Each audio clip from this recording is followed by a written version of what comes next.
Inggris dilaporkan meningkatkan tekanan diplomatik terhadap Israel dengan menyerukan penyelidikan independen. Bahkan pemerintah Inggris mengutuk keras aksi brutal militer Israel di jalur Gaza yang menewaskan puluhan warga sipil di titik distribusi bantuan.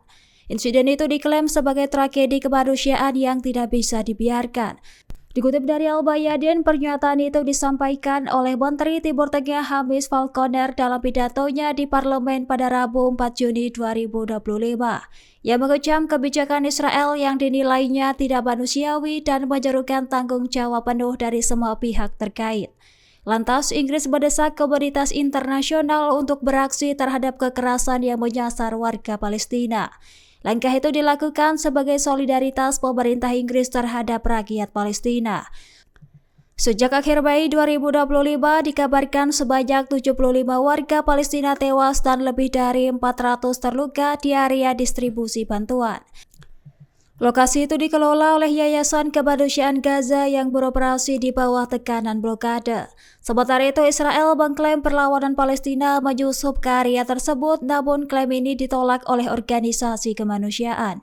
Bahkan saksi mata menyatakan para korban merupakan warga sipil yang tak bersenjata. Adapun video yang beredar di media sosial menunjukkan tentara Israel menembaki kerumunan warga sipil.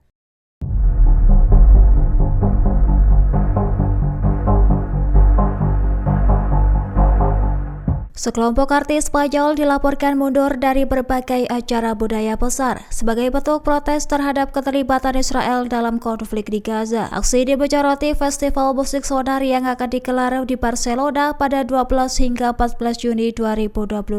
Sebanyak 28 artis Spanyol menyatakan boikot terhadap sonar lantaran keterlibatan perusahaan investasi Israel KKR. KKR disebut memiliki hubungan finansial dengan proyek permukiman ilegal Israel di wilayah Palestina. Sebagai informasi, KKR dikenal sebagai salah satu manajer aset alternatif kebudayaan terbesar di dunia. Bahkan protes ini menuai perhatian internasional dan dinilai sebagai bentuk penolakan budaya terhadap dukungan Israel. Sementara itu, para artis menilai partisipasi mereka dalam acara yang terafiliasi dengan Israel sama saja dengan mendukung genosida. Mereka juga menyerukan solidaritas terhadap rakyat Palestina yang menjadi korban konflik di Gaza. Lantas, sikap tersebut menegaskan bahwa seni tidak boleh berdiri di atas penderitaan manusia. Meski demikian, aksi boikot ini menjadi sinyal kuat dari komunitas budaya terhadap isu kemanusiaan global. Festival sonar pun berada di bawah sorotan lantaran tekanan untuk memutuskan keterkaitan dengan lembaga pro-Israel. Pekerja pelabuhan di Teluk Fos, Prancis Selatan dilaporkan berhasil memblokir pengiriman peralatan militer ke Israel.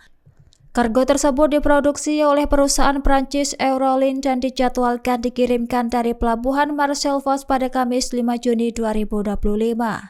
Dikutip dari Al-Bayadin, muatan kargo mencakup 19 palet berisi 14 ton amunisi.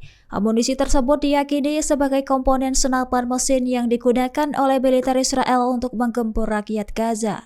Dilaporkan Serikat Pekerja menolak membuat kargo ke kapal tujuan pelabuhan Haifa. Mereka mengecam keterlibatan Prancis dalam pengiriman senjata ke Israel di tengah agresi di Gaza. Dikabarkan komponen amunisi tersebut diklaim sebagai bagian dari alat pembantaian terhadap rakyat Palestina. Aksi ini mencerminkan sikap tegas pekerja pelabuhan terhadap kebijakan luar negeri yang dinilai tidak berperi kemanusiaan. Lantas, Prancis menegaskan tidak akan terlibat dalam aktivitas yang mendukung genosida pasukan Zionis. Meski demikian, pemblokiran ini menjadi simbol perlawanan buruh terhadap keterlibatan militer dalam konflik global. Download Tribun X sekarang, menghadirkan lokal menjadi Indonesia.